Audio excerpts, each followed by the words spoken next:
Roosterteeth, Bernie Burns, and Blaine Gibson. We take a trip to the Lucasfilm Company Picnic, and much, much more. Now, from the Lucasfilm headquarters, it's the Star Wars Show. Hello, I'm Peter Townley. And I'm Andi Gutierrez. Welcome to the Star Wars Show, Episode 8. An episode so secretive, we don't even know what it's about yet. Actually, the Yoda fountain said what the episode was about. I never listen to what that guy says anyway. Let's go to the news.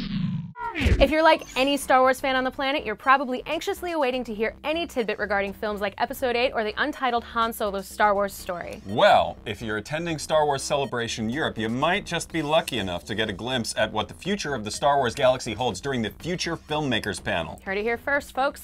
The panel, hosted by Lucasfilm Story Group's Paulo Hidalgo, will be an informal chat with Lucasfilm President Kathleen Kennedy, Lucasfilm Senior Vice President of Development Kiri Hart, Episode 8 Director Rian Johnson, as well as Chris Miller and Phil Lord, directors of the upcoming untitled Han Solo Star Wars story. The panel takes place Sunday, so if you're lucky enough to attend, do not miss it. LEGO Star Wars The Force Awakens was released yesterday on nearly every console imaginable. The game features new story modes that take place between Return of the Jedi and The Force Awakens, a new multi-build system, an exhaustive roster of unlockable characters and ships to play as, and jokes. Lots of jokes, because what would a LEGO game be without some goofs and guffaws and gags, right? Right. Finally, in Lucasfilm news, the 38th annual Lucasfilm Company Picnic happened last weekend at Skywalker Ranch, and our own Caitlin Marshall managed to sneak a camera inside the secretive base. Watch. Hey everyone, Caitlin here, and I'm at Skywalker Ranch, where right behind me, friends and family are celebrating the 38th annual Lucasfilm Company Picnic. We got food, we have family, and we have fun. Let's go check it out.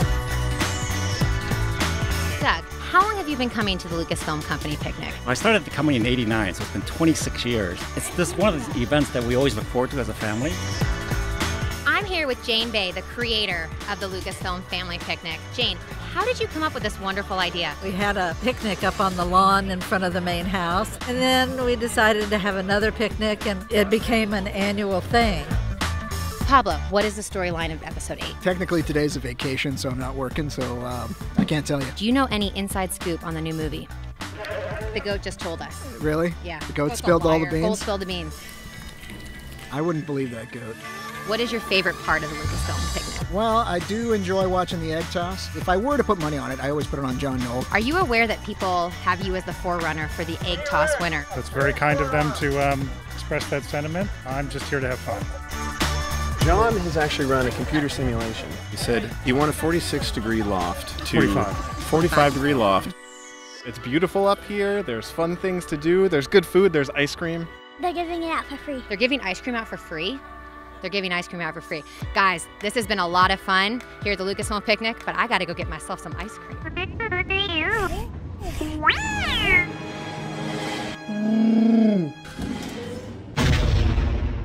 I'm here with Bernie Burns and Blaine Gibson from online production company Roosterteeth. Fellas, thanks so much for being here. Welcome to Lucasfilm. Yeah. Thanks for having us. Thank you. Been trying to sneak in here for years. I'm still not sure it's real though. Yeah. Blaine's a little he's looking over his shoulder a little bit. He's been through a lot. There was a pretty significant Star Wars themed prank that you guys pulled on Blaine not too long ago. Roosterteeth is about 200 people now, but it's it started as a group of 5 guys working in a spare bedroom. And the first show we made is Red vs. Blue. It's basically a cartoon based on the video game franchise Halo. So we're obviously very hardcore nerds, you know. Blaine, he claimed to be the biggest Star Wars fan in the world.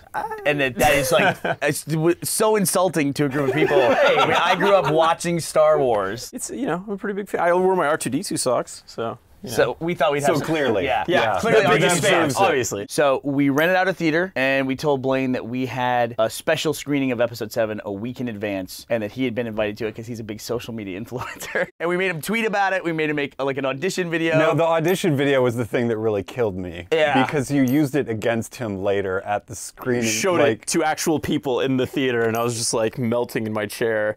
If you look hard enough at the video, when the opening crawl comes up, you can see little tears in my eyes. Yeah. I was so excited. I grew up with Star Wars. I saw it in the theater over 30 times. Running into somebody later in life who's, the biggest Star Wars fan in the world. It's like, I don't claim to be the biggest Star Wars fan in the world. I know there's people out there that would embarrass me if I ever said that, but Blaine apparently has no problem saying that. So Blaine, you claim to be the world's biggest Star Wars fan. It sounds like Pablo just walked in. Pablo Hidalgo from the Lucasfilm Story Group. I was actually really looking forward to meeting you. Would you consider yourself like a Jedi master of trivia? Oh yeah, for sure. Let's lay it on me here. Okay, well let's. There's only one way to pass these trials, so. Oh my lord. So here we go.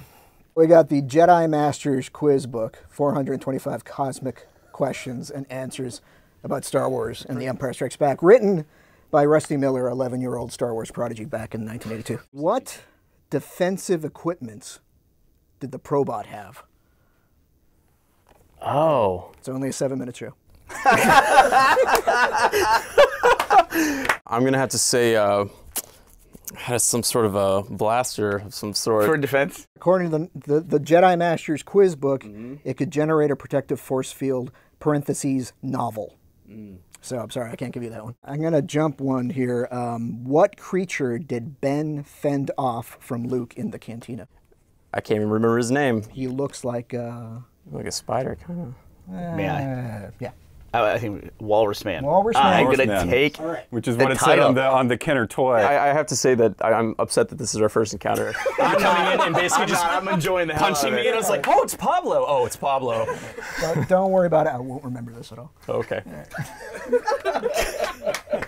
He has more important things to Pablo, remember. thanks so much for coming. No, it's a good sport. Yeah, Good sport. Come thanks on, give a big hand for goodbye. Brian being a Oh, I can hear the YouTube commenters already. No, yeah, you've lost your title for good. All right, I got to get out of here. Thanks, Pablo. Thanks, Pablo. So, Bernie, did Star Wars influence Red versus Blue in any way? I think the title was one of the Dark Forces titles, but yeah, it was one where you would be, or maybe it was one Jedi Academy, but you would be going through an Empire installation, and there would be a stormtrooper station. You'd fight them in the video game, or if you didn't fight them right away, if you just stood there around the corner and you waited, they would suddenly like have these inane conversations of two guys that are just standing there next to each other, like a Clerks almost style conversation. And I just always loved those, and I would like stand still and try to listen to as many of them as I could. It was a little Easter egg in the game, and so for Red versus Blue, the character standing around just talking about nothing is like, it was a big inspiration for that. Blaine, Bernie, thanks so much for being on the show. You can check out all the great content at roosterteeth.com or their YouTube channel, and stick around, more Star Wars show up next. If we want more people to see it, we could use a broom and force it in their feed. That's not how Vine works. Woo, what an episode. I think this is the longest episode. Oh, hold on. I think she wants to talk about action figures. Okay, yeah, I'll talk about it. I don't know if you've noticed it, but we have changed the decorations on our set every week. But there are simply some characters like Kitster that don't have action figures that we can put on the shelves. So we want to know what characters, Kitster, from the Star Wars galaxy that don't have action figures yet that you'd like to see in the future. Let us know using the hashtag Star Wars Show Toys, and we'll feature our favorites like Kitster here next week. Kitster!